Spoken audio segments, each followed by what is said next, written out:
Welcome to the OMG Talk podcast with Paul Finkelstein. Great advice and talk with small business owners, workaholics, and whiz-bang entrepreneurs. Here's your host, Paul Finkelstein. Ding.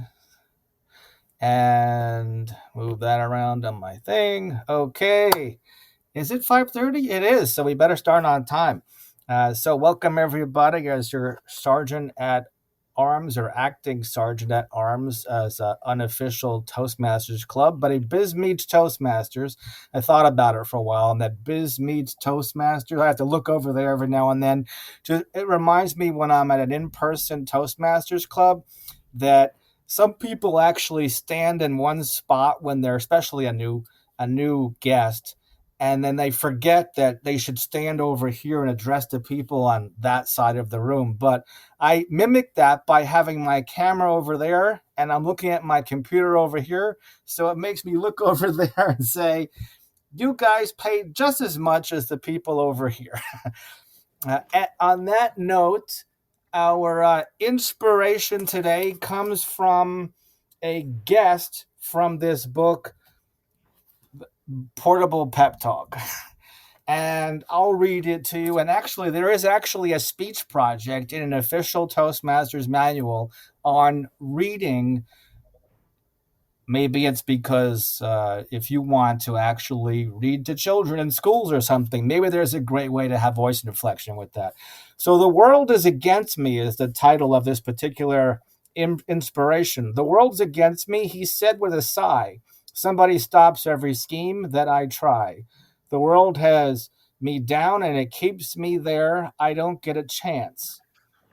Oh, the world is unfair. When a fellow is poor, then he can't get a show. The world is determined to keep him down low. What of Abe Lincoln? I asked. Would you say that he was much richer than you are today? He hadn't your chance to make his mark, and his outlook was often exceedingly dark. Yet he clung to his purpose and courage most grim, and he got to the top. Was the world against him? What of Ben Franklin? I've often heard it said that many a time he went hungry to bed. He started with nothing but courage to climb, but patiently struggled. He waited his time. I like how it rhymes. He dangled all a while from real poverty's limb, yet he got to the top. Was the world against him? I could name you a dozen, yes, hundreds, I guess, of poor boys who have patiently climbed to success. All the boys who were down, who struggled alone, who'd ever thought themselves rich if your fortune they'd known. Yet those rose in the world you're quick to condemn, and I'm asking you now, was the world against them? That is your inspiration for today. Maybe next Monday, if one of you guys or any guest wants to bring an inspiration, whether it's a short quote or something like what I just did, I invite you guys to do that, or I'll be happy to keep picking it. And next is our word of the day, which I looked up the definition. It wasn't a big word and it wasn't a big definition, but I thought today, the word for today comes from the cover of this book, which is the word pep. So the word of the day is pep, which I actually looked up the definition just to make sure that I know what it means. It says energy, liveliness. I actually had a philosophy teacher that actually talked for an entire hour about the word tableness. So we could probably talk for an hour about the word pep and liveliness. You've got pep, Ruth. I know you do. I was going to start to do a little Dr. Seuss in there, but hey, that's your sentence, an example of using the word pep in your table topics today or your speeches. Hopefully, if everybody's online, the internet doesn't knock us off, we could hear a 6-minute speech from Trish, a 6-minute speech from Ruth, and a 6-minute speech from Mary I Dare. She's already off the screen. I didn't mean to scare you. You don't have to. You don't have to at all. So we'll go with self-introductions as your president pro tem. if you could stay your for the recording and the podcast. I'm calling our Toastmasters Journey Club on Mondays as Business Meets Toastmasters as we work towards a charter club. So some of us are actually Toastmasters like myself, and I joined the club on purpose again so that I could be officially so business meets Toastmasters. So you guys are the business, I'm the Toastmasters, and then when we get 20 of us, we'll be our own standing club. But $20 for the year as you guys all subscribed, so that it helps cover the platform and this unique thing. We could have done Zoom or anything else, but just to be different, I keep it here.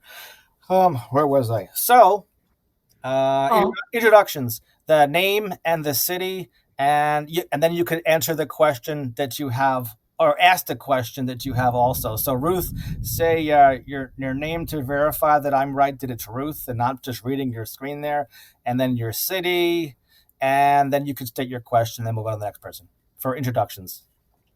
hi, I'm Ruth Fieldbeck, and I'm in Lantana, Florida, which is south central Palm Beach County, Florida. And And my you question is, if we have paid the $20, are we an official Toastmaster?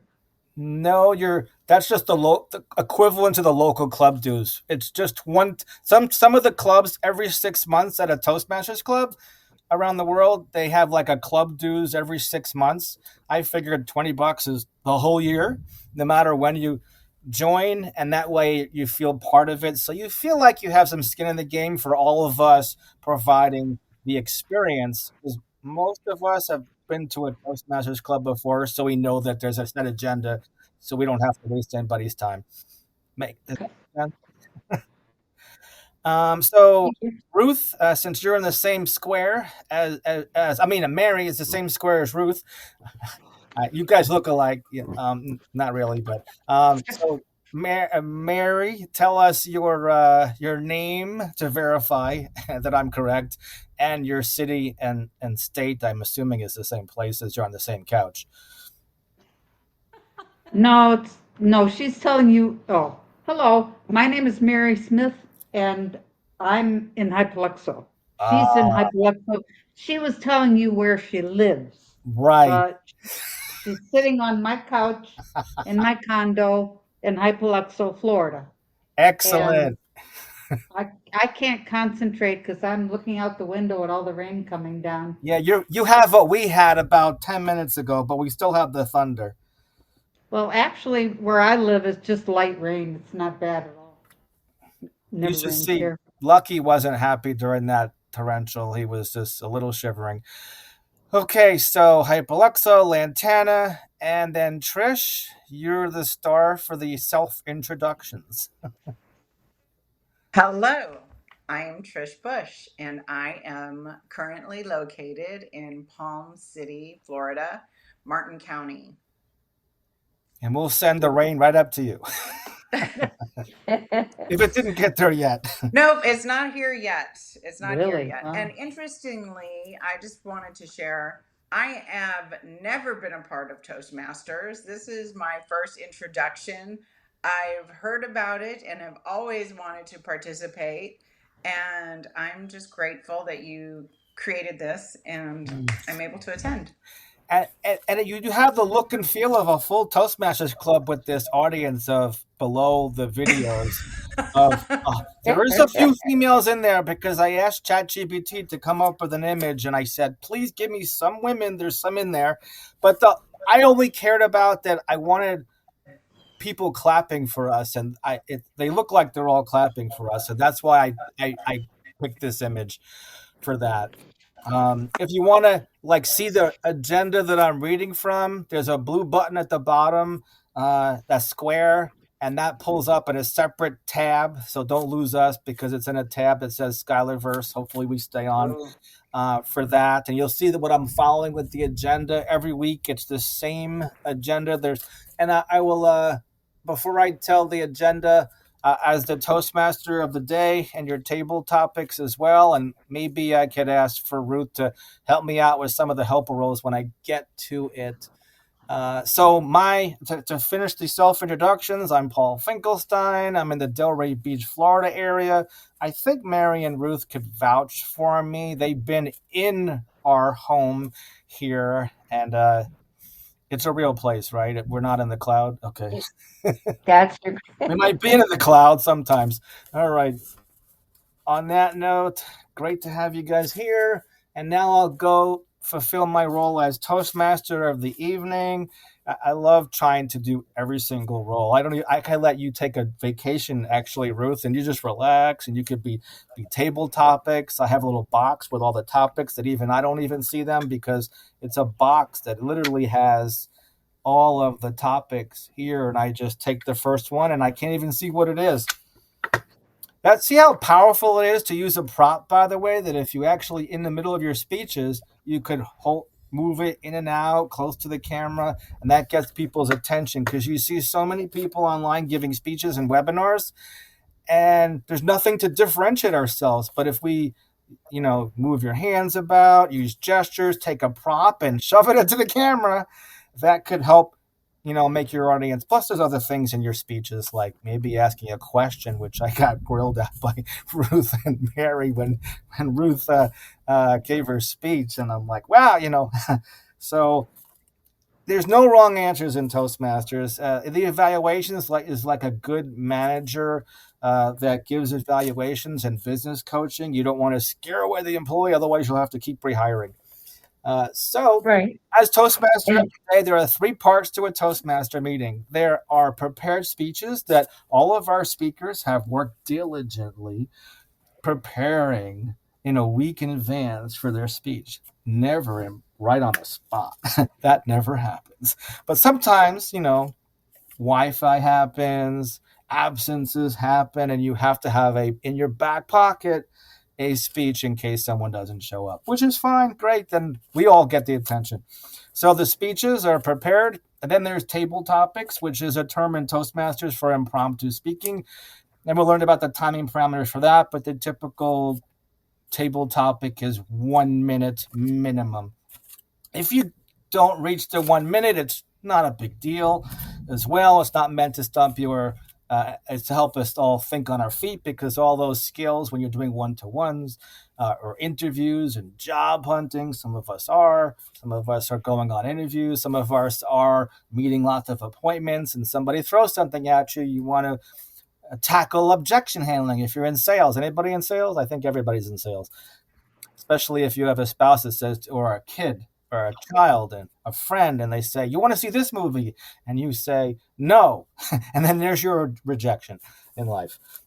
Then after the table topics is evaluations, where we learn what we did well and how could we improve. So those are the 3 parts to all Toastmaster meetings in 145 countries all around the world. I think I got everything except for the helper roles. I can't do it by myself, so now I'm going to play the part of 3 different helper roles, so I can give Ruth. I'm literally going to give you a vacation. I just decided, so you could just relax and have a stress-free Toastmaster meeting. And so the first helper role of the 3 is timer. The role of timer is to keep track of time during all parts of the meeting, and that's all the timer has to say when you're called upon to do that. And then there's the ah counter. The ah counter's role is to keep track of the ahs, ums, likes, so's, filler words, double clutches, double starts. And sometimes people say a word twice because they don't know what to say. Or you ever had a discussion with an Israeli, like I was visiting Israel, and they speak Hebrew, and then they say something, and next thing you know, they're like, and then go, and I'm like thinking, is that part of the language, or they just wondering what to say? So maybe is also a version of like, so. So they're filler words. So if we could avoid those filler words, one suggestion is to actually pause. Some people think that having dead silence is terrible, but sometimes dead silence is maybe dead is not the right choice of words, but I think that especially in public speaking, because there's a word for fear of public speaking, which is glossophobia, which doesn't sound like anything to do with public speaking. Maybe that's a whole nother speech someone can give about glossophobia and the derivation of that. All right, so I just said 3 filler words in the middle of my helper rolls. All counter, in the middle of the all counter roll. So then the next, and I did it again. And the next one is grammarian, which the word grammarian is in charge of coming up at the beginning of the meeting when the sergeant at arms, which is sergeant at arms. When I first joined Toastmasters meeting, I used to think that sergeant at arms was sergeant of arms. And it took us so many months until a Toastmaster kept drilling me that it's sergeant at arms, or Googling it, and you could find out that it is. And so the word of the day, the sergeant at arms, the word grammarian would say that when a sergeant at arms would call you up, like we did with the word pep. So we definitely have pep today. And so that's the grammarian, to keep track of the use of language, choice phrases, interesting language, how many times we use the word pep in our table topics and speeches. Your speeches today, I know you've prepared more than a week for them, because business people, I think the future club will be called Biz Meets Toastmasters, because business people are passionate about their business, especially if they didn't start their business last week. Or if they did start the business last week, they're probably more excited about their business than the people in their business for 10 years.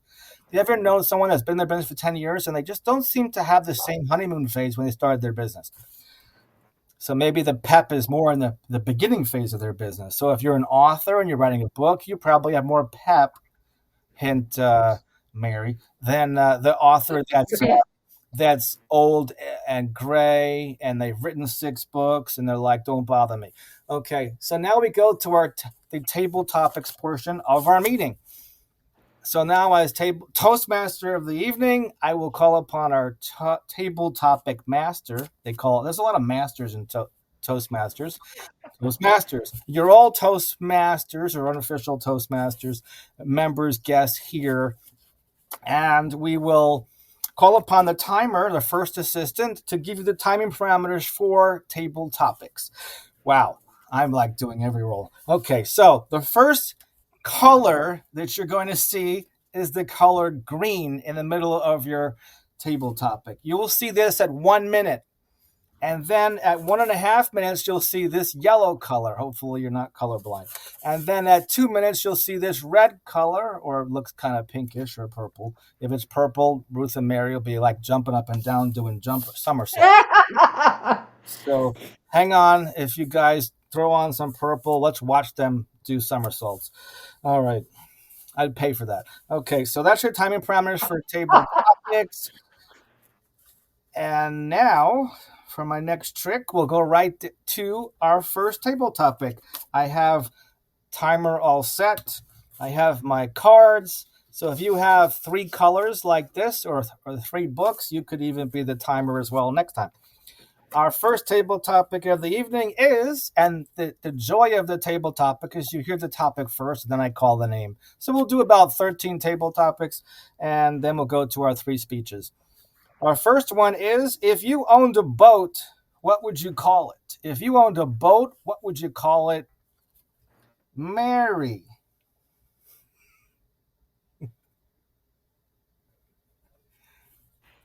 If I owned a boat, what would I call it? Thank you for asking me that deep question. And by the way, if you don't like a particular question, I'm in the middle of your time, I know, which is good. I'm helping you out. But you can use the words pivot or segue and go to anything you want to talk about for a minute. Yeah. So your option. When we bought our house, there was a boat on the side of it, but I don't remember naming it. Actually, I've had 2 boats in my life, and both of them leaked. So we can call them leaky or something like that. I used to drive down A1A, and I saw this big, huge boat, and and I'm trying to think of the name of it. It had a name, and then it had a smaller boat there, and then an even smaller boat, so that when you dock it at a big dock, you could take that little smaller boat and go to wherever you wanted to go to. And if I had more time to think, to remember, it was a long time ago. But they were cute names, but the little one was called Bow Wow. And I guess that one was the one with the most pep because it could take you to where you wanted to get off the boat. But as far as my boats, they were they had no pep whatsoever. They went right to the bottom of the intercoastal. So they were, let's see, we'll call them leaky losers. How's that? Well, Sounds thank you for that interesting question that I could not, you know, I suppose at 3 in the morning I'll think of the names of that big boat and the smaller boat, but I remember the little one was called Bow Wow. That's Are you finished? thank you. Yes, Just checking. I'm you better believe I'm finished. Okay. Was any of those leaky losers a canoe? Or were they like No, a really. real? Oh, they both had motors. Okay. All right. Our next tabletop. Oh, by the way, after a table topic, and you'll see in Toastmasters, you get a lot of recognition. So we do a lot of this. So feel free to applaud all of our speakers. Our next up is the topic. I don't tell the speaker first. What's the craziest diet you've ever tried? Ruth. Glad it's not my The question. craziest diet I ever tried was suggested by my boyfriend when I was 20. I was vegetarian at the time, and he was not supportive of my being vegetarian. He said, "What about plants? Don't plants have feelings? You're concerned about the animals' feelings, but you eat plants and they're living creatures. They may not be petable, they're alive." So I decided I'm not going to eat the animals, although I do eat animals now, and I'm not going to eat plants.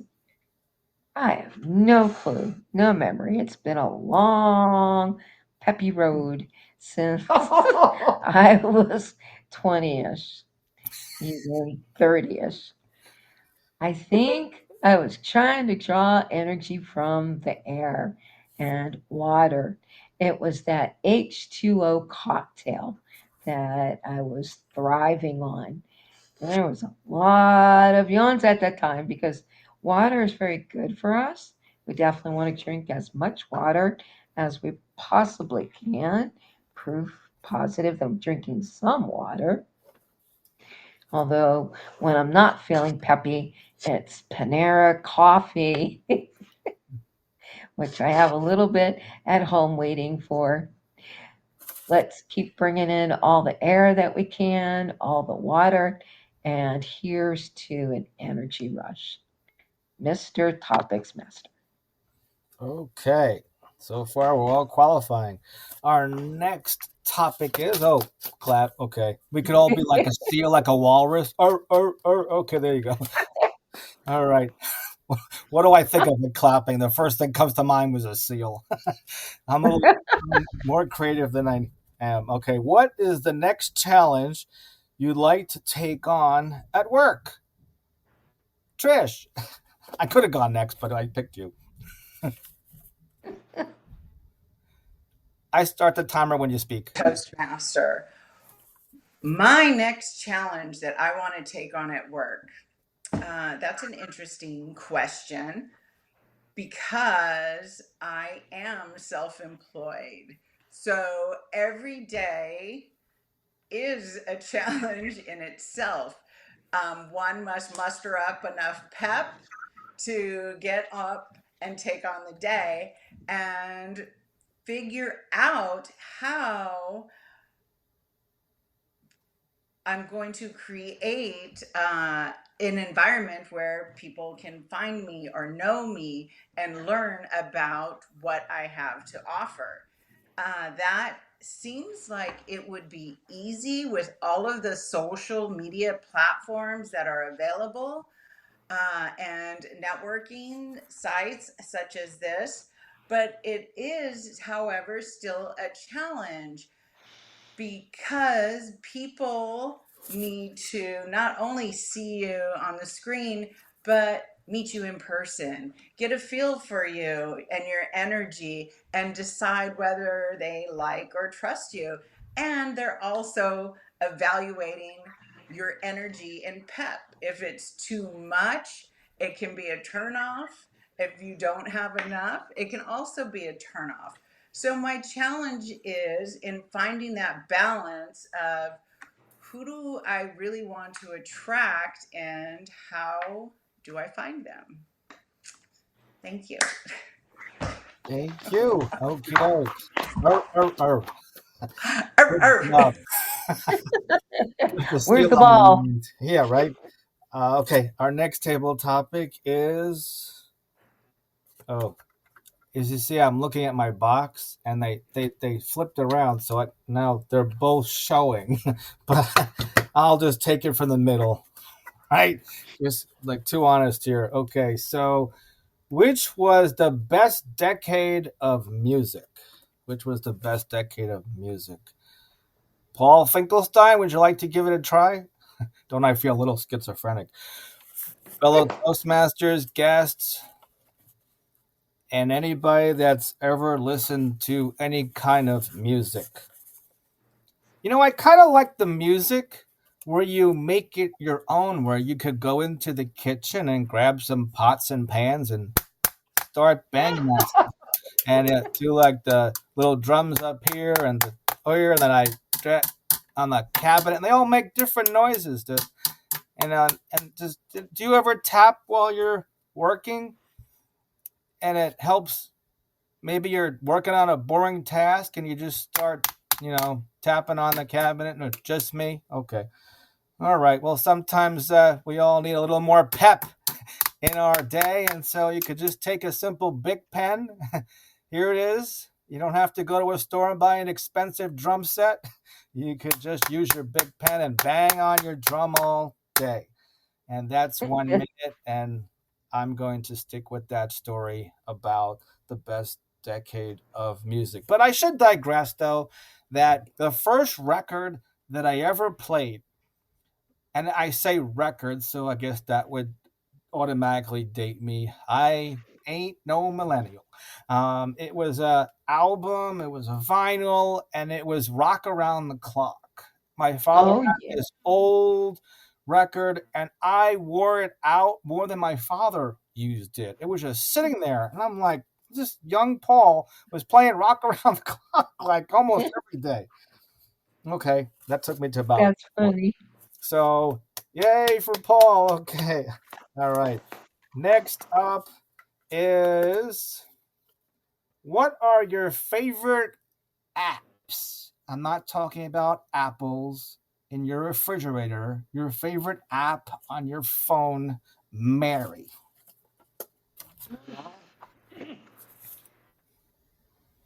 What? Thank you, table master topic. I How? mean, oops. I I have too many apps on my phone, and I delete them quite often.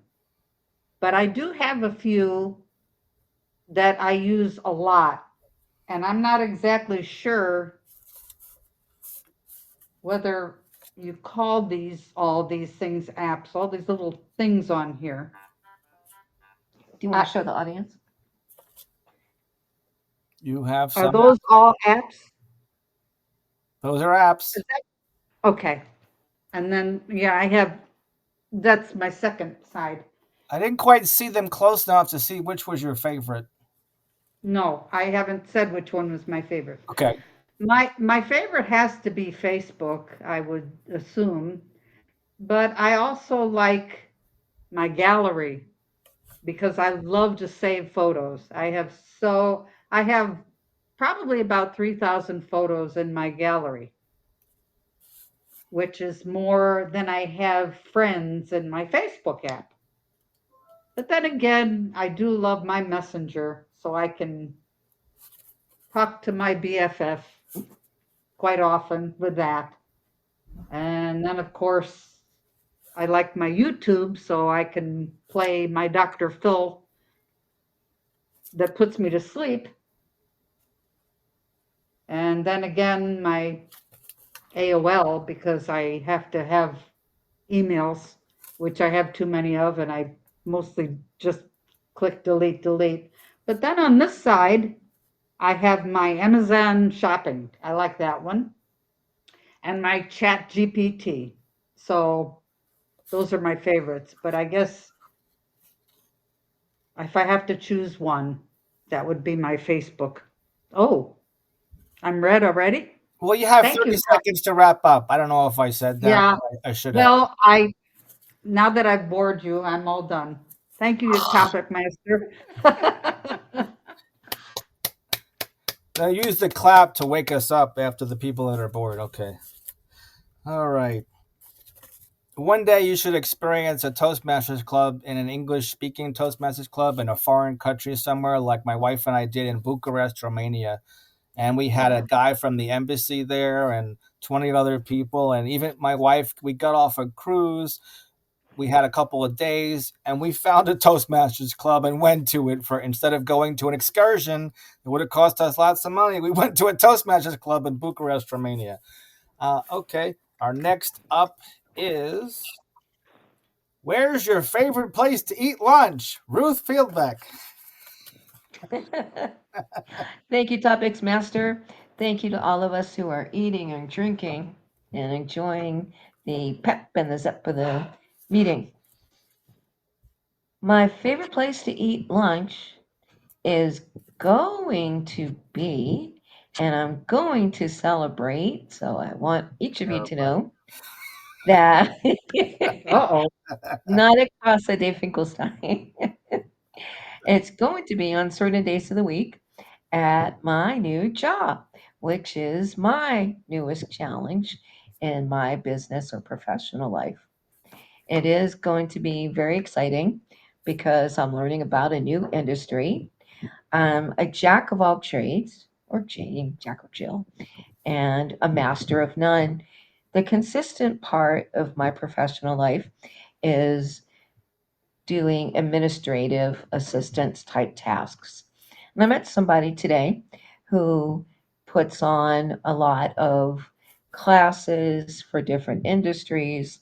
So her industry is a new industry for me, and helping her with the classes is going to be a new industry. We're going to be working side by side. She has one desk or table. I have a little desk that she has set up. I'm very excited about it. I'll be doing skills that I already know, such as making outbound phone calls, receiving inbound calls, answering emails, sending emails. I'm hoping and I can see the opportunity to show her the benefits of social media, which I love. Otherwise, I wouldn't have taken on learning Alignable, and I love Alignable, and Skylar's interesting. So I hope for exciting days and I hope to rise to the challenge. Mr. Topics Master. Yay. Okay, reset the timer clock. Go for our next topic. Which celebrity's life would you like to live for 24 hours, Trish? It could be a loaded question, right?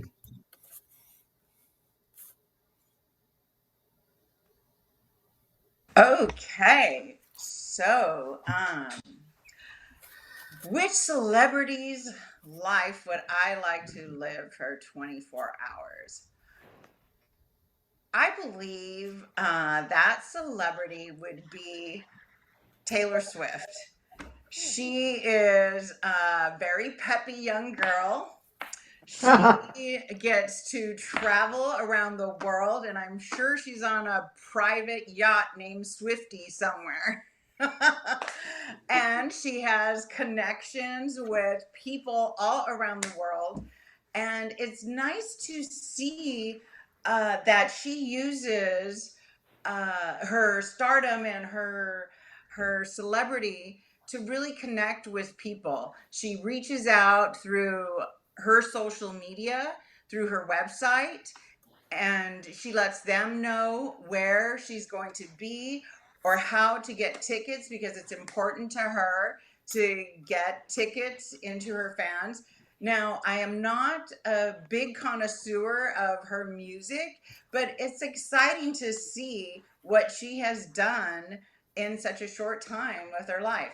And now she's moving into this fairy tale wedding with her football player boyfriend, just getting engaged. So it's just kind of exciting. And it would be interesting to walk in those shoes for 24 hours. Thank you, Okay. Mr.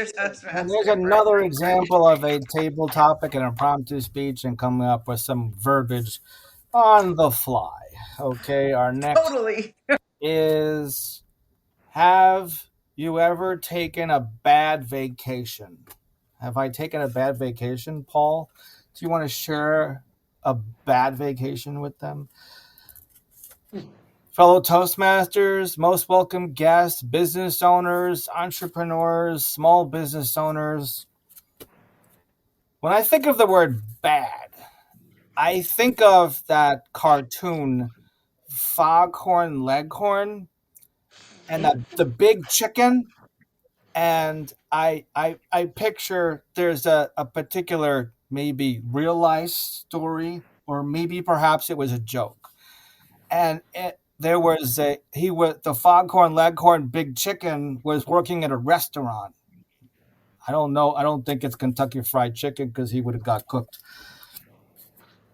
But at the restaurant, one of his patrons asked for a potato, and the patron was not happy with the potato, and he was not one of the seven dwarfs. So he was not that kind of happy. But he was definitely aggravated about the way his potato was. So Foghorn Leghorn, the server in that restaurant, said to the patron there at his table, he lifted up the potato that was really bad, and Foghorn Leghorn said, "Bad potato, bad potato, bad potato, bad potato." I knew that was coming. You knew that was coming? Okay. All Yeah. right. On that note, on happy notes, does anybody here like fully loaded baked potatoes at a restaurant? Or you have baked potatoes and just chives and butter? Or do you not have potatoes and you prefer the French fries? Just a quick survey. Okay. We'll move on. Yeah, fully loaded would be okay. The Okay. bacon and sour Sour cream. cream, butter, and chives. Okay. Yeah. So, Yeah. Mary, what is your most prized possession? What's your most prized possession? Wow.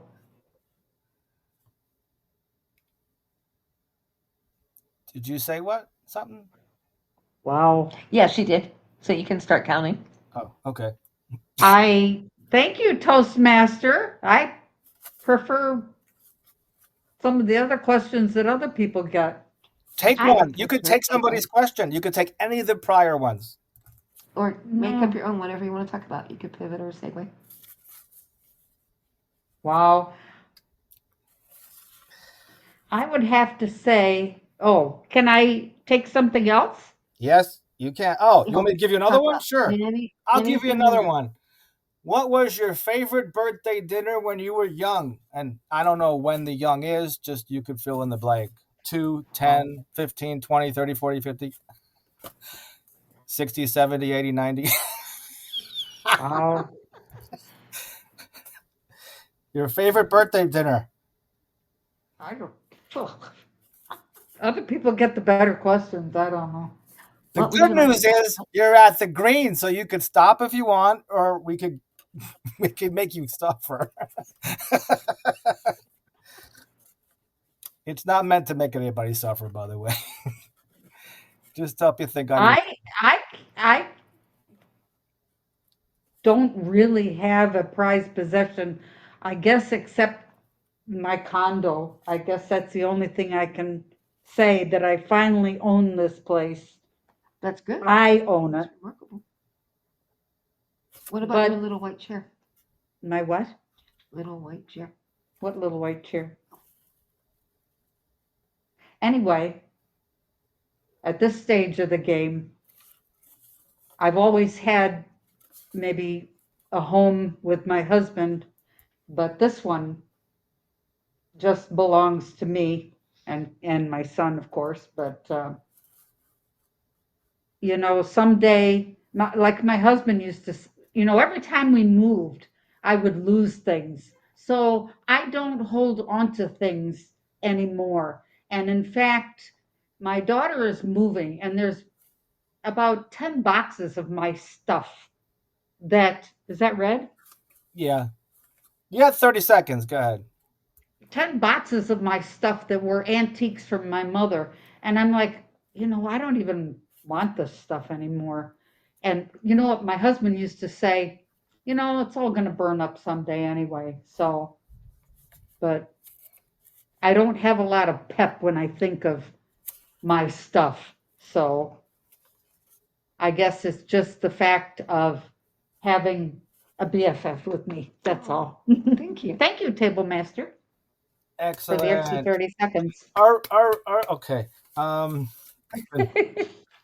let's see. I still have Ruth and Paul and Trish left, right? What do you wish you had learned in school? What do you wish you learned in school? Ruth Fieldback. What do I wish I learned in school? Mm. Oh, topics master and new attendee, participant Trish and Mary. I would love to be the poster child for prepare more in your early years for life. My life has been good and I'm very thankful for it. And I'm thankful that tomorrow I'm celebrating a milestone anniversary with my husband. However, I really wish that all the days that I played hooky and all the days when I worked for a company that paid for tuition reimbursement, you had to complete the course with a decent grade. I really wish I would have had a bigger vision of towards the later years in life and what was needed to be successful in retirement because it's great when the early years are good, the middle years are good, but as we move towards the end, we really need to be prepared. We need to have some resources, we need to have some money saved. We're going to be okay. But I think those are important. And I think I would have invested a little more time towards using my skills, priding myself on my adventure with where those skills would have, could have, should have taken me, what I could have done with them. However, life is always an opportunity as long as we're living. So I'm continuing to use those. And again, I'm really excited that the skills and the experience and the vision that I have is going to be successful. I can feel it with my new employer. So that's what I would have done more in my earlier years. Thank you, everybody. And I hope I don't sound too much like an Eeyore. And Eeyore? Yeah, Congratulations. like Winnie the Pooh. Okay. If you do, then be the best poo you can be. All right. That's right. Next. What's your favorite purchase from last year? What's your favorite purchase? Trish Bush. It could be $1 too, by the way. Your favorite dollar store item, or it could be the most expensive, or anywhere in between. Thank you. Thank you, Mr. Toastmaster, for that interesting question. What is or was my favorite purchase? Uh, Interestingly, my favorite purchase has to do with, like Mary, my home. I recently moved to Palm City and was able to purchase a home, my husband and I, although I did give up a beautiful home in Miami Beach to make this purchase, I am still very grateful for the opportunity and just the fact to have a home. That is a wonderful thing. And it is a good home. And I keep saying and I'm going to stop that now. It is a beautiful home. And I hope to celebrate many birthdays here and Thanksgiving and Christmases where we can enjoy fine foods, uh, fine foods at a beautiful dining room table that was in storage at a friend's barn up in Georgia that I got to pick up, and it seats 10 people. It's a huge table. I got it for my first wedding anniversary, and this is the first time I've had it in my home in 10 years. So it's a very exciting thing. With that, those are my purchases. Thank you, Mr. Toastmaster. All right, you got it. And that's the art of table topics. I feel like I should just give up being a counter. And for your $20, it's like the Walmart counter self checkout, where you actually have to be your own counter and you pay for it. Just like going to Walmart and having to ring up your own stuff. On that The note, same cookie cutter? what jobs I did broke the bank what on that one. what jobs did you have during your teen years? What jobs did you have during your teen years? Paul. Okay. I'm not schizophrenic. Yes, you are. No, you're not. Okay. When I was a junior in high school, a senior worked at an Italian restaurant while we were obviously going to school. And a senior all of a sudden had a date.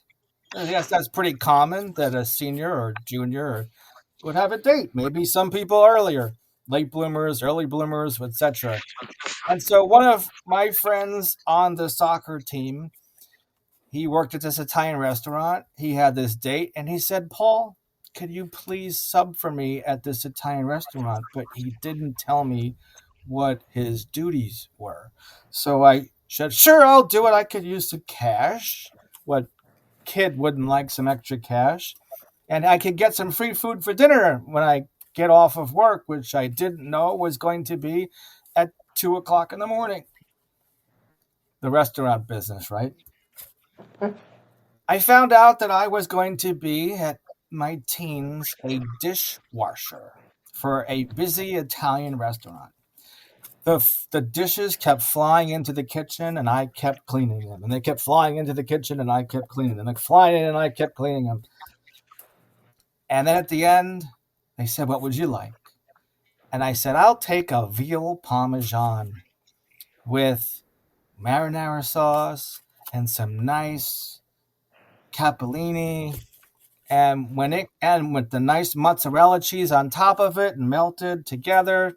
And there was barely anybody in the restaurant. He said I could go eat out on the floor because it was 2 o'clock in the morning by then already. I'm like, "Oh, I'm eating dinner at 2 in the morning with my favorite Italian dish." And there's the time. So if you're ever doing everything, all multitasking, feel my pain. Thank you.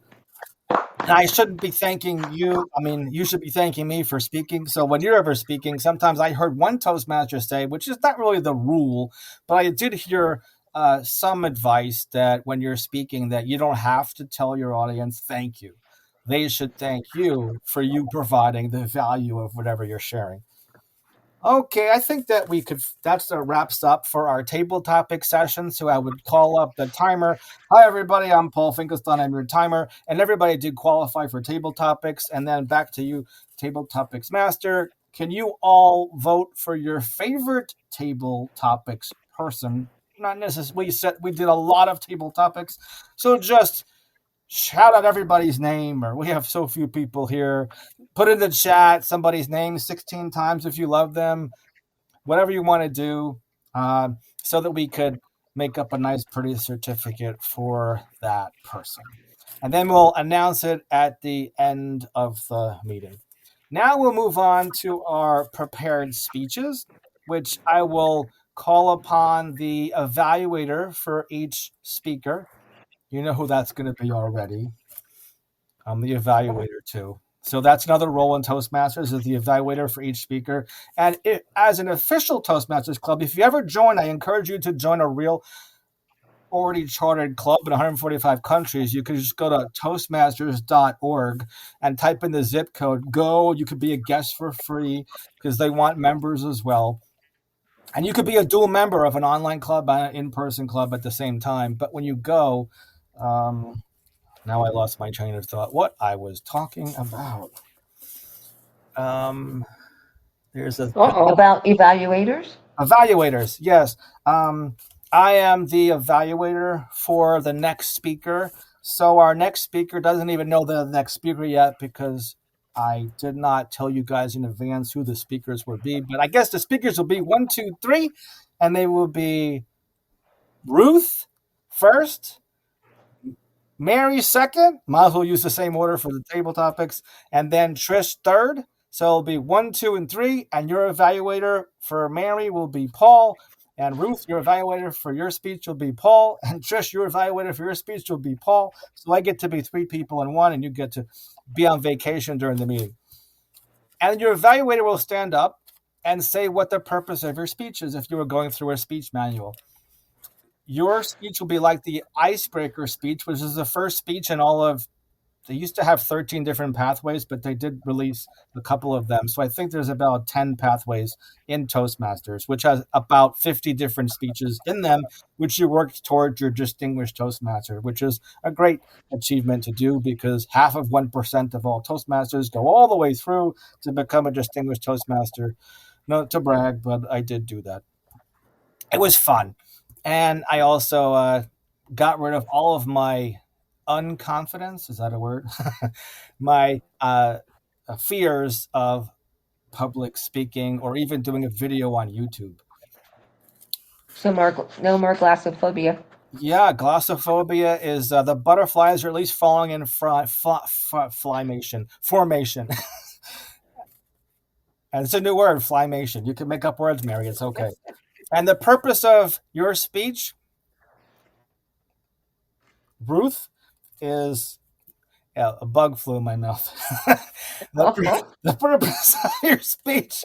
See, you have no fear. You can just say anything. So the purpose of your speech, Ruth, is to get right to the point and tell us why and how you started your business in 6 minutes, and of which I will call up the timer immediately to tell you your timing parameters for a 4 to 6 minute speech. I say it's 6 minutes, so that way you don't have to stop at 4, but try to go to 6 if you'd like to.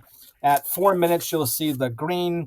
At 5 minutes, you'll see the yellow, and at 6 minutes, you'll see the red, of which you'll have 30 seconds to wrap up from 6 minutes. So you technically have 6 minutes and 30 seconds max.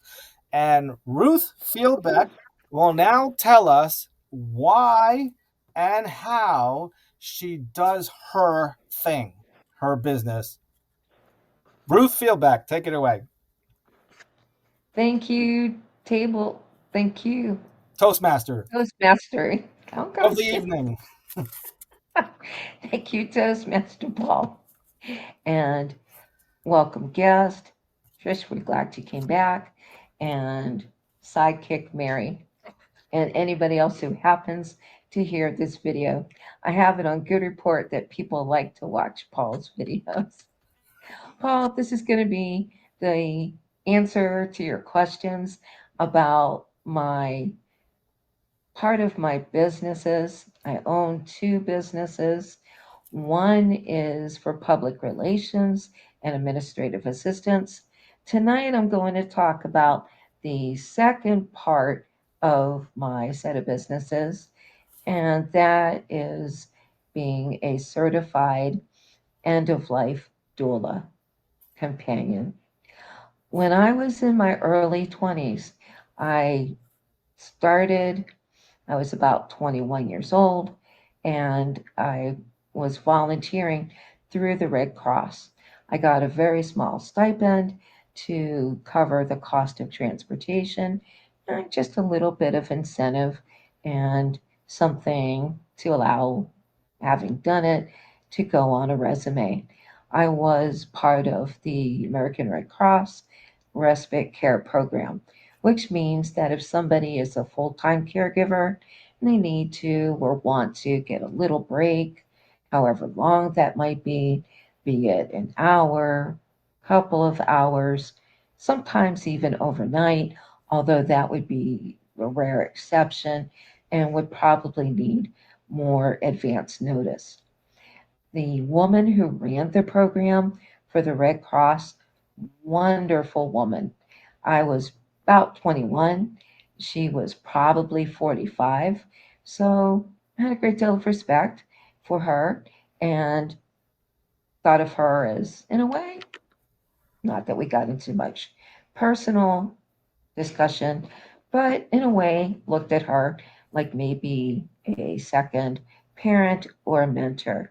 She was probably a licensed social worker, and she had the know how to run the program, the motivation to run the program, and she kept encouraging me that I seemed to be very interested in the respite access or part of the program and providing respite care for a number of different clients. Some of the people who needed the caregiving while their primary caregivers were away from them for a while. Some of them had emotional challenges, some had mental challenges. For example, somebody with Down syndrome, they may have been younger, they may have been older. Some of them were simply needing extra care because of their age and the aches and pains and physical breakdown of the body as we get older. It's harder to walk. It's sometimes we develop conditions such as diabetes or heart problems, other problems. Sometimes the service that I provided was to read to the person left at home. Sometimes it was to bring them water or a light meal. Usually their primary caregiver had already provided it. Sometimes it was to watch TV with them. Sometimes they would sit up in a chair in the room where I would be with them. Sometimes I would be with them in their bedroom.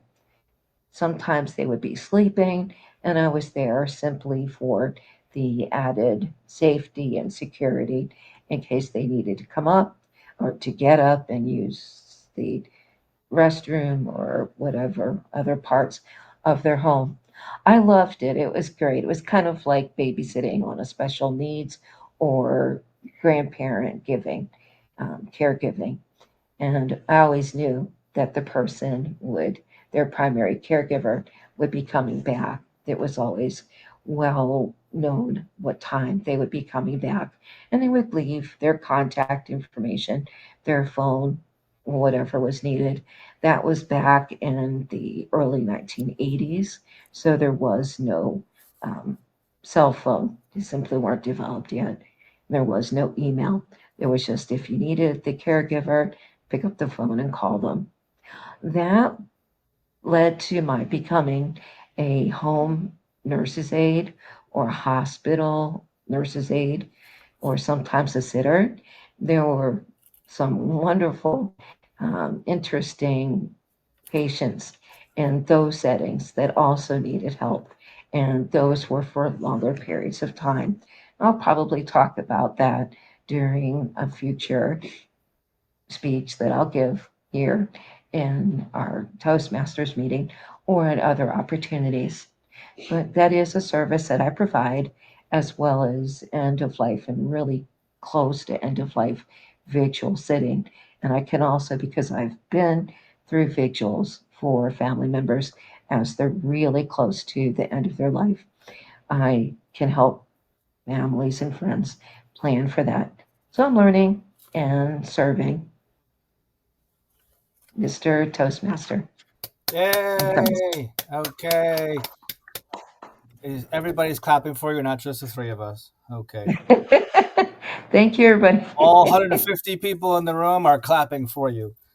Yay, good people down here. Next up, good job, is Mary will be talking about how and why perhaps she wants to be an author. Why would you want to do that? But first, your evaluator and your timer will tell you the point of your speech is to get to the point about how and why you want to become an author and tell us about that. And your timing parameters will be 4 minutes at the green, 5 minutes at the yellow, and 6 minutes at the red. You'll have 30 seconds to wrap up. And I do these things also between the timer and the evaluator so that you now have time to gather your thoughts. Even if you were prepared for a week, you could bring about your notes, place them on the podium or the lectern, stand on your podium. By the way, if you didn't know that the differences between a podium and a lectern, if you're ever speaking in person, you stand on top of a podium, you stand behind a lectern.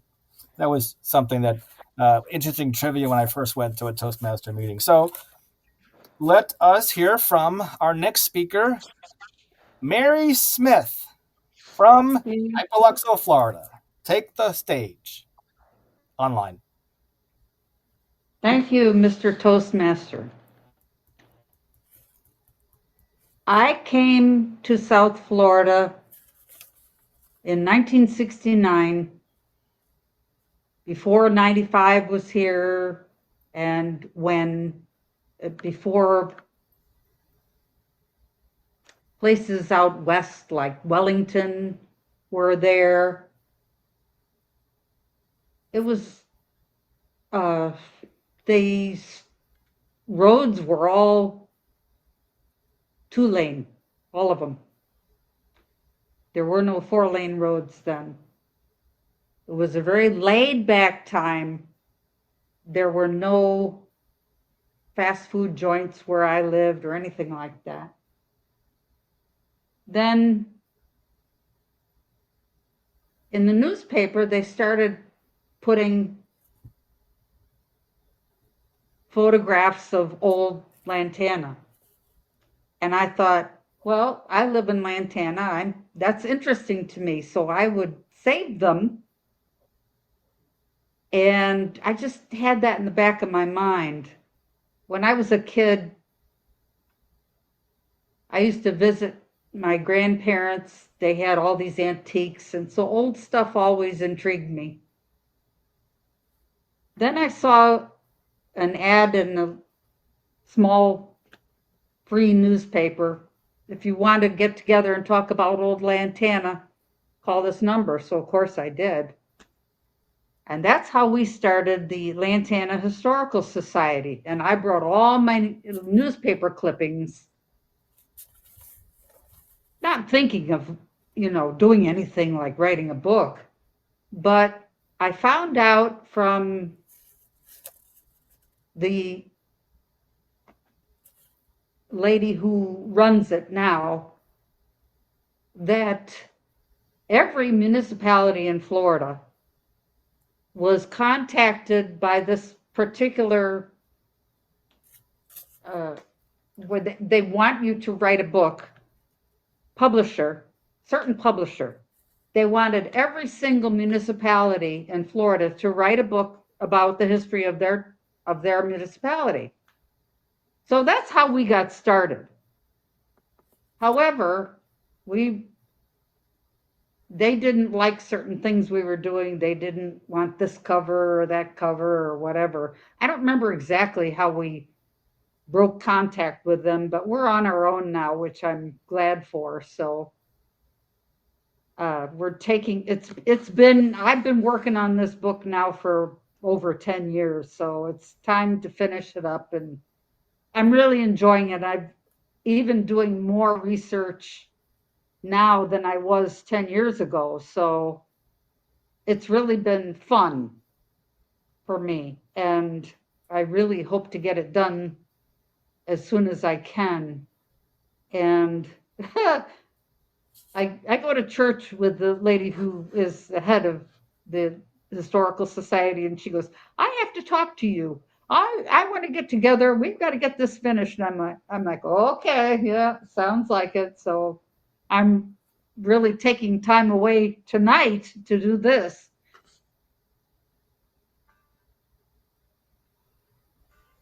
To not do my book, but I've been working feverishly on it and I'm really enjoying it. But that's really basically how I got started on it and hope to finish it as soon as I can. Hopefully, I kept saying by the end of the year, but it's got to be long before then.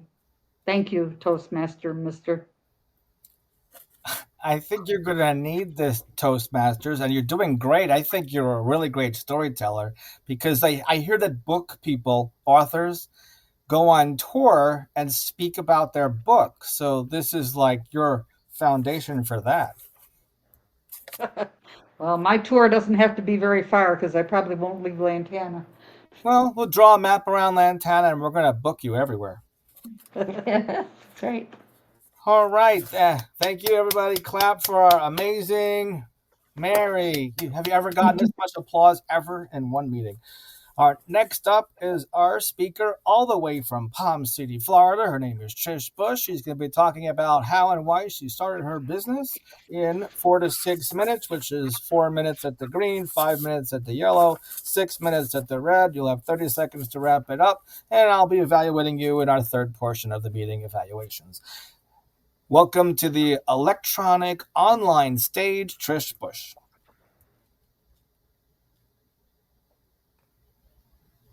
Thank you, Mr. Toastmaster, and thank you, fellow Toastmasties. I'm getting some reverb. Is that you? Not me, Okay. I don't think. Okay. Anyway, excuse me. My business is Conscious Body. Conscious Body is the name I came up with because our bodies are the most magical and interesting tools or machineries that were ever created. We are basically a soft tissue machine. Our brain, our heart, our veins, everything is working whether we're conscious of it or not. Hence the name of my company, Conscious Body. It's so exciting to me. And one of the things that really revved me up about my company, have you ever bent over and had that in your back and thinking, oh no, what did I do? That happened to me. And so I started to really dissect the body. Lots of times people think the back problems, slip disc, things like that are the cause. They picked up something heavy. But oftentimes, things going on in our body have nothing to do with what we perceive is the problem. There's so many muscles that connect around and forward and down. It's all connected. It's all soft tissue. There's fascia in between. That's just one part, the physical part. Now we have the different energetic bodies that are unseeable to the eye. How we think about certain things, what grudges we're carrying, a hurt that has affected us in the past when we were young and little, and our parents, told us something that we couldn't have or do, or we were in an accident. All of those things that we don't process get locked in the body. So when we look at issues in our tissues or pains, it's so much more than just a bending over and throwing out a back or slipping a disc. There's things going on in the mind or things we haven't processed or looked at that also affect the body in so many different ways. So, having been through events like this, I started my company so I could learn more. So I could learn more, go deeper, and to help other people learn more and go deeper into what their ailments and aches and pains might be telling them, and to give them a different way to look at their life, a different lens in which to view their body and the consciousness that it has, and to listen. What is your body saying to you? Every little ache, pain, um, zit, or growth, or something that happens, it's talking to you in the only way it knows how. Are you listening? Can you be aware of these signs? And instead of running out to a doctor, looking for a pill, start asking yourself, body, what are you trying to tell me? What would you like me to know? What awareness are you trying to give me here? And these are things that I've learned, questions I've learned to ask of my own body and people around me. And I have to say, it is easier to work on the people around you because when you don't have that close relation, it's easier to see someone's issues than it is your own. And I'm sure some of you have experienced that with your kids, maybe. You can see what's going on in their life so plain and clear, but they can't see anything that's in front of them. And we've all experienced it, I'm sure, at some point or another. Conscious body was created by me so I can take my 10 years of learning all of these processes, all of these techniques, and to get out in the community and let them know that there are different ways in which we can heal our body and tune in and not have to take a pill and be on a bunch of medications. Thank you, Mr. Toastmaster. Thank you, Trish. Okay. And you guys all did it. Our next up is no, just you guys. Because I want to end on time, and we have about 15 minutes. And in interest of time, I'm going to attempt to do one evaluation for all three of you. In the timing parameters for evaluations are 2 minutes at the green in all Toastmaster clubs around the world, 145 countries. 2 minutes at the green, 2.5 at the yellow, and 3 minutes you'll see the red, of which you'll have 30 seconds, or I'll have 30 seconds to wrap up. And the general evaluator comes on to the podium behind the lectern. A general evaluator will introduce the three evaluators for the three speeches. Yes, I'm schizophrenic. No, I'm not. Okay, funny or not, I actually had a relative that, may she rest in peace, had to deal with stuff like that. On that note, our first speaker and the second speaker and the third speaker that I will be evaluating all together in 2 to 3 minutes and 30 seconds to wrap up is Ruth Fieldbeck, Mary Smith, and Trish Bush. Fellow Toastmasters, to be entrepreneurs, small business owners, you are not on the witness stand. You're in a Toastmasters style club to become better speakers. We use the Oreo cookie method here at Toastmasters. Another way of saying it is a sandwich method. You can Google the sandwich method. But my club that I went to for 7 years in a row, every single week, called it the Oreo cookie method. So I say it as the Oreo cookie method, where you start off on a high note and say some things that you really liked about the speakers. And then you say one tip to improve, just one. Because you ever ask someone to critique your speech before coming to a Toastmasters club, and they're a non-Toastmaster, and they might just give you 30 things how awful you were, and then you feel worse, and then you're about to give your speech, and you don't want to feel down giving a speech. So you would love if they can give you this Oreo cookie method evaluation. So it's a combination of a pep talk and a evaluation all in one. Ruth, I love that you have this halo over your hair while you're speaking tonight, and I thought I'd make note of that. That gives a certain aura from every speech that you've been giving us today. Of course, I know you, and you're the one that got Sarah and I back into Toastmasters since I first heard of it around 2001, 2002. I think I first heard of it around 1995 or 6. And somebody ripped out a page of a magazine, but I can't even get into that story because I only have 2 to 3 minutes and I have to tell all of you guys. Okay, so I just teased you. You'll have to ask me later. So, and then Mary, she has such an amazing innate storytelling abilities. Wow. So when you're doing an evaluation, you actually have to come up with a speech on the fly, say some compliments, say some things you loved about the speaker, and then here is the nugget to improve. And of course, our third speaker is Trish Bush, and I love that she naturally brings about the hand gestures, and I think so well, maybe more than me naturally, because if I put my hands up, if I don't keep them down, they're probably going to go everywhere, but I don't get the sense of you doing that. Maybe there's a little hint of Italian in all of us. So maybe we're more alike than we are different.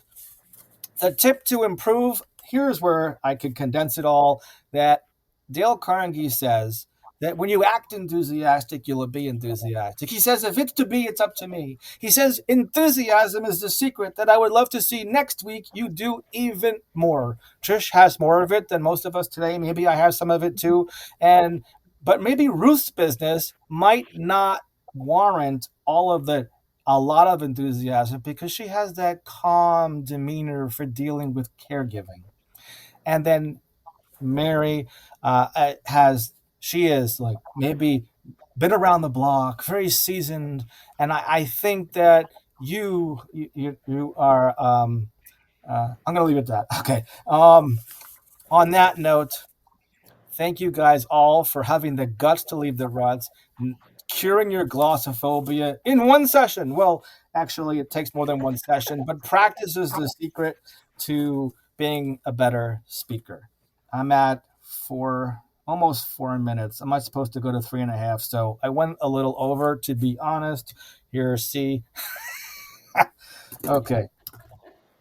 You have a lot to say. Back to you, General Evaluator, and you try maybe doing an evaluation for 3 people on one. So technically, I only went over by like 10 minutes each person instead of 30 seconds over combined. I'm going to justify it as because I had triple the amount of fun and triple the amount of pep. Now, the general evaluator will ask for the reports, which are from the 3 helper roles. Let me call upon the timer. Hi, everybody. I'm Paul Finkelstein, your timer. And everybody here was on time during all of the parts of the meeting. Now we jump to the ah counter. And we know it's the ah counter because as soon as you're trying to think of the role, you start saying like, ah, and you know, and so, and all the filler words just come out like a fire hydrant. There was a few ands because Trish reminded me. So we had a bit of a self-checkout line here today where they pay to come, but they have to track their own ahs and ums and likes, you know. When you go to one in-person meeting, there is a separate person keeping track of it. And by taking a role of timer, ah counter, and grammarian, I'm really doing all of you disservice because when you have one of those roles, listening skills is the exact opposite that most people think you would get from a public speaking club. It is not public speaking, but actually learning through listening. And you need those skills to be a better business owner, salesperson, etc. Maybe even a book writer, maybe even a caregiver, maybe even someone that deals with Medicare. Since all you guys got to talk about your hows and whys, but I slipped in Medicare. among other things. So Medicare and more. Okay, subtle hint. Um, Now I Oh, will move from the ah counter and stop saying filler words and go to the word grammarian, which I did take notes for you guys. And I love the choice phrases that I heard today. Table master topic. Mary, I love it. It sounds like a new Indian Toastmaster. Table master topic. How? Welcome to our Toastmaster club. And then Mary said, I own this place. Just sounds very commanding. I love that choice of words, as well as plants have feelings. How many meetings do you ever go to where someone says plants have feelings? Thank you, Ruth, for sharing that. Is there one other choice phrase I heard? But there was, I digress, multitude times that the word pep, the word of the day, was said. You all said it. Congratulations. We made it through a meeting by being peppy and saying the word pep also in our speeches. Now I turn over the meeting to our Toastmaster of the evening. Hi, everybody. I'm Paul Finkelstein again because I'm giving all of our guests and members a vacation where I get to do everything. That should be like a new challenge where we should make, instead of having to go through the roles, we should give somebody a challenge to do all of the roles and we all get to be on vacation and just give speeches and topics. As Toastmaster of the evening, I give out the awards. Let's see. I will not give an award out for the best evaluator because it would be me, or me. Me. That's a song. So we have here in the chat, looking, I see Ruth, Mary, Paul, Trish. So it looks like Trish. I see Trish. Everybody. Okay, everybody. I have to make a certificate for everybody. Thank you, guys. So those are the winners. Congratulations for our table topics. And I don't. Not all the clubs do the best speaker. Most of the clubs have a best table topic and a best evaluator, but some clubs do their favorite speaker. So if you guys want to put into the chat who your favorite speaker was, but I think you guys were all great. So we'll say All I did, yes. I did Okay. What you did? What put my best speaker, uh, my favorite speaker. in the chat? Yeah, Oh, is it in there? it Your is. plants have awareness for sure, ladies and Paul. Thank you for making phenomenal speeches. Voting for Trish. Trish for the speeches. Okay, so Trish is our winner. Congratulations. You are our favorite speaker of the evening. I'm going to put away those timer cards. And then I will turn over the meeting to our president pro tem. I'm looking at my outline, which you can click on that blue button and see what I'm following. Which the president pro tem would call upon the vice president of education, which is in a typical Toastmasters club around the world in 145 countries. The vice president of education will go through the roles for next week. And the roles for next week would be either one person volunteers, I wouldn't recommend it, to do every single role, which if you've never done it before, that could be a little bit daunting and overwhelming. And it's always good maybe just split it up in our size club at the moment between Mr. Vice President, yes. your arm if is I not could inside the be thing. so rude as to Yeah. interrupt you, What happened? I hereby give you a vacation for next week. Ah, And I want to come back to Trish. Trish, you seem very excited and extra peppy when Paul presented the inspiration and said that we could give an inspiration next week. Would you like to give the inspiration next week? I am traveling and getting home late on Monday evening next week. So I will not be Okay. attending, but I will definitely sign up for the following week. Excellent. And you don't have to sign up for all the roles. hey, The Ruth would like Okay. you inspiration to I be don't on want will all the be vacation when roles. she comes significant. back. Could I be on vacation for 2 weeks in a row? Not We'll from the find a meeting, way. just from the roles. We'll find a way You for you, you Paul. Maybe. Paul, you seem to have good inspirations. I think you ought to be the permanent inspiration giver. It's Did you all know where to find? due to having like 2,000 books in my house. Like this guy Yeah. named Jim Rohn, he actually said we should have a library in our house as business owners. You ever heard of that little free library thing that went viral across the internet years ago? And they made these little houses that look like doll houses where people could put books Yes, in and your neighbors could share books. I was thinking yes. about making my front porch the little free library and have people come to my porch, and I'll stick 16 books there and get people to come and see a marketing book or a business book or a J. Paul Getty book or Robert Kiyosaki book, which are all purple, by the way. Those are, I recommend you guys to read That's my all of the color. Robert Kiyosaki books because they're all purple. Cash Flow Quadrant, Rich Dad, Poor Dad, and a bunch of others. Um, Lantana has a ton of those little library things all over town. Yeah, I always wanted to find some though because I'm not a carpenter, and my if I had to build it, it might fall over. So that's why I'm like, instead of finding somebody to do it for free, I was thinking I'll just make my front porch it, and I don't have to make a box that is weatherproof, even though the library might get ripped out during the season of storm season now. So I will turn over the meeting back to the president pro tem as soon as Ruth says that when she means that I could take a vacation, that means you're going to up the challenge and be every single role by following the agenda, the Toastmaster, the table topic master, the general evaluator, and all the evaluators for everybody, including the three helper roles. And if you want help for inspiration, you could do it or give it. And we didn't do the Pledge of Allegiance today. That's what I usually like to I do. know. Which, I was which wondering if I should say just anything. Or realizing it, which because I like if you go to a Toastmasters club, they do the Pledge of Allegiance because Ralph Smedley, who started Toastmasters over 100 years ago, last October 22, 1924, was the first official Toastmasters club, and they started with the Pledge of Allegiance, which I think was a speech in itself, right? Which is just a few words somewhere over here. Um, so we'll let it slide today because we're already at 7 o'clock, and I want to end on time and start on time because I was telling Ruth that I have this pet peeve for our in person last Thursday. I didn't want any of the introductions at a business meeting to go over a minute and a half. Otherwise, my meeting would have not started and ended on time. And if someone does that, I kind of have to call them out, sort of indirectly, which I did. I didn't even say their name, even though Ruth kind of got who I was talking about. So I guess when you know people, you kind of know who you're talking about. On that note, and Paul, yes, I give you the whole shebang, the whole meeting off. okay, fantastic.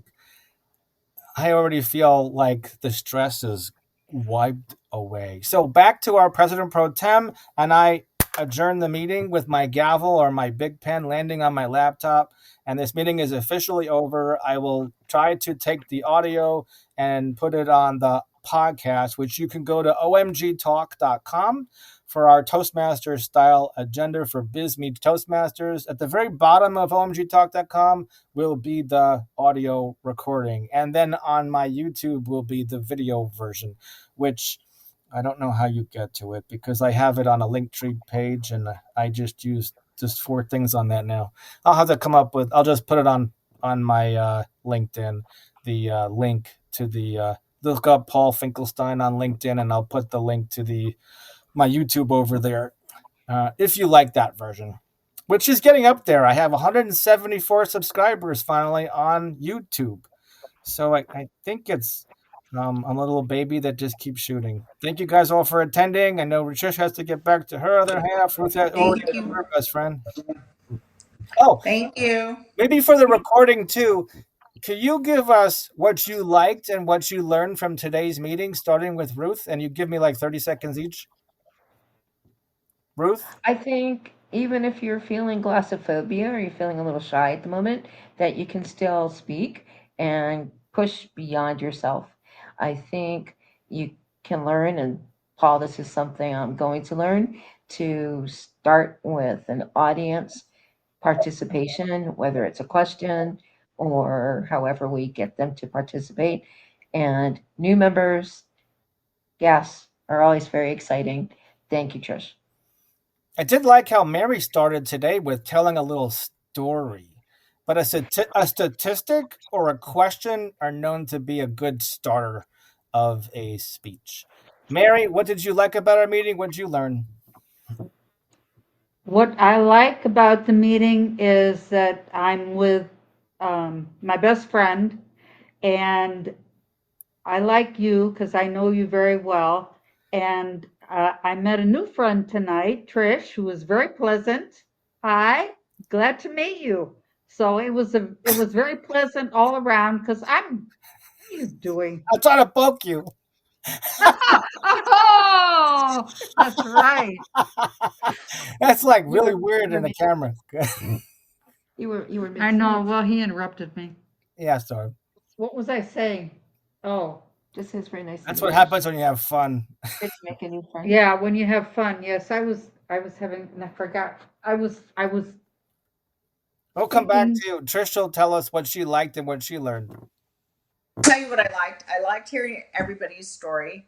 I loved the laughter and the support here. I especially loved hearing about Ruth being a death doula. Mary was hilarious when you first said her name. She ducked off camera, tried to hide. And Paul, that story about the restaurant, having worked many years in the restaurant business, I could totally relate.